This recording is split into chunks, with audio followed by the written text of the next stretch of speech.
Third shot drops are a key part of strong pickleball. But have you ever noticed that good players often hit their drops flamingo style? That is, they hit their drop while lifting one leg off the ground.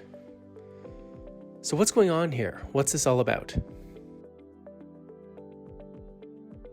First, we should note that this doesn't happen all of the time. There are plenty of examples where players have both feet solidly on the court. But it's not uncommon to see players choosing to lift up one foot. So let's get to the bottom of this technique. It's important to note that the leg that lifts is almost always on the opposite side of the player's body from where the ball is hit. So if they're hitting the ball from the right side of their body, it's usually the left foot that comes up. And if they're hitting from the left side of their body, the right foot usually rises. This is an important clue. Quite often, players will load up their weight on the leg nearest to the ball. This is often less about the shot itself and more about the expected forward recovery after the drop is hit.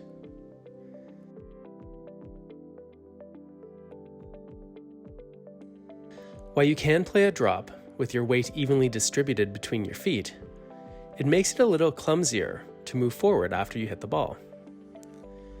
With the weight mostly on one leg, the transition up to the net is a little bit easier since it starts to mimic the mechanics of running. But this just explains why players often put more weight on one foot than another. It doesn't really explain the lifting action. When playing a drop, it is important that the paddle moves in a low to high fashion. This makes it easier to give the ball a little bit of an arc so that the ball can get up and over the net without having to have too much speed. And while players can rely on their hand, forearm, and elbow to move the paddle upwards, the more moving parts used when hitting the ball generally means the more chance that something breaks down and there's an error. Typically speaking, the fewer body parts moving when hitting the ball, the better. Another, more efficient way to get the paddle moving from low to high is to keep the paddle face relatively stable, to not use the arm very much, but instead to use the legs to help lift the paddle upward.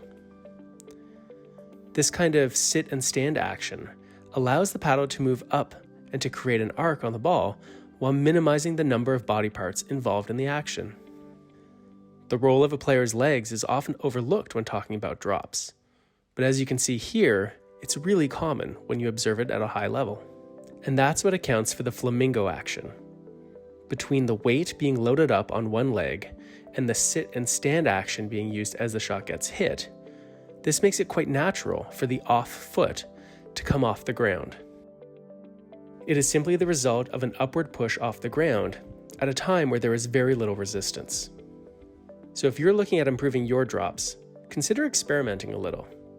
Although it might feel strange at first, try loading up on the leg nearest to the ball and using a sit and stand action to move the paddle upwards. Minimize the work your paddle is doing and try to keep the face stable all the way through contact. Good luck.